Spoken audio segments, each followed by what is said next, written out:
Have you ever wondered what it would feel like to have certain superpowers? Or maybe that's a weird question. Maybe superheroes are a bit out there for some. So let's ground it a bit more. Think about your favorite celebrity. Picture what it must feel like to be them. Imagine trading places with them just for a day.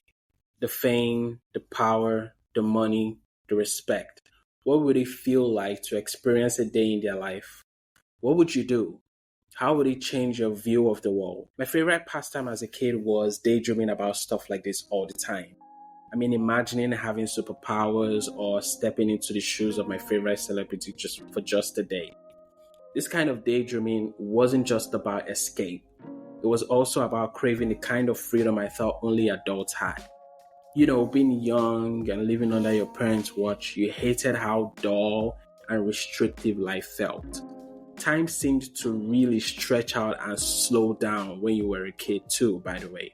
Days, months, and even years moved slower when you were waiting to grow up, to break free and make your own choices. You envied adults with their jobs and seemingly organized lives. All you had was this endless routine of school, attending classes, doing homework, studying for tests and exams, then repeating it all over again the next year. You were counting down the days until you could break out of that cycle and seize the kind of freedom you believed all adults enjoyed.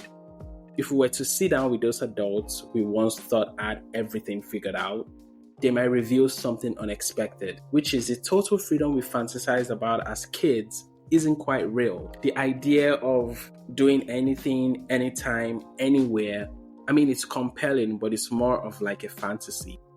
There are layers to this, so let's consider a very basic example.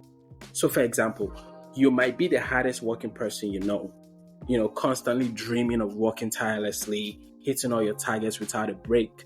But sooner or later, your body needs sleep, your mind needs a break. We get tired, we get sick, and realize our minds have boundaries too. Even if you try to resist our body's basic needs, like not eating or sleeping, it's only a matter of time before our physical and mental states force us to behave accordingly and get in line. Our mental capacity has its limits too. We can only think through the mind, and we can only think in the way our mind thinks. We are given one lens through which to see the world, with one type of software running on one type of hardware to process all that we intake and experience. Does that sound confusing? I apologize. What I mean is our mind operates within the constraints of the language and ideas we've learned. We might think we're free to choose our thoughts, but in reality, our environment, our biological makeup, and the cultural context we've grown up in all steer our thinking in certain directions. What amount of choice did we have in any of that? None. We don't know where our thoughts come from. We don't choose the mind that spits out these thoughts. We didn't choose the cultural context that shaped our minds, that then shaped the kinds of thought we have, and so on and so on and so on. The rabbit hole is deep, but you get my point. Think about freedom of speech, right? For example, the freedom to say anything you want. It sounds amazing in theory, but words have consequences. You might lose friendships, you might get cancelled, or even face legal trouble depending on what you say and where you say it. My point with all this example is the concept of freedom is a paradox. Freedom is both a gift and a burden, involving both choice and consequence. We struggle to reconcile the freedoms we crave with the responsibilities they entail. Now, human beings don't do well with contradictions. We have a complicated relationship with them. We hold conflicting emotions like love and hate. We desire both stability and then we seek adventure. We seek companionship while valuing solitude. And even in the calmest, most orderly situations where everything is going your way, there remains a restless part within us. We often find perfection dull and boring, preferring instead to dive into chaos and embrace the unknown for the sake of autonomy. We'll do anything for that freedom to pursue what truly makes us happy instead of having happiness simply handed to us.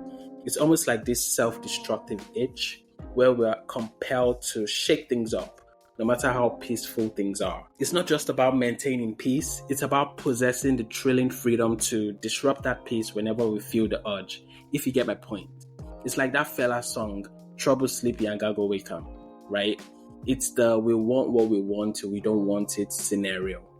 I don't know how relatable any of the above is to you guys, but anytime I think about freedom or autonomy or liberty or whatever words you want to use to describe that feeling, I wrestle with this self-destructive shadow that I know humans have. Maybe it's not the same for you guys. Maybe I'm just projecting, but when you close your eyes and think about freedom, what comes to mind? I always imagine a perfect vacation. Just picture planning your ideal getaway, choosing the destination, the activities, eagerly anticipating the break from work or just your daily life. You board the plane, you land at your dream destination, and initially everything is perfect. But a few days in, the excitement fades. You find yourself bored and the novelty kind of wears off, and suddenly you're back to feeling kind of anxious. Maybe the vacation analogy doesn't fully hit the mark, but let's consider the pandemic lockdown a few years ago. Initially, it seemed like a welcome break from life's chaos, an opportunity to pause and reflect.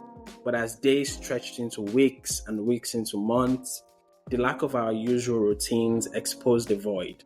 Without the distractions we usually relied on, like work or social outings, or maybe even the gym routine that you have, we were left to confront deeper questions about our lives and reassess things.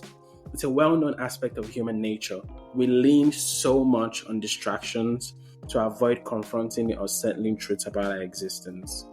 In both scenarios, whether it's the dream vacation or the pandemic-induced lockdown, we face moments when our usual pace of life is altered.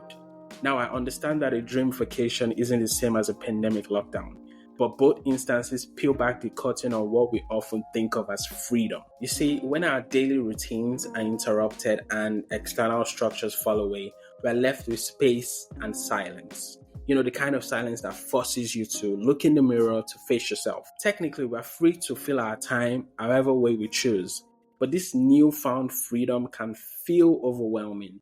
We immediately realize that while we chase the ideal of unrestrained freedom, we might not genuinely want the burden it brings.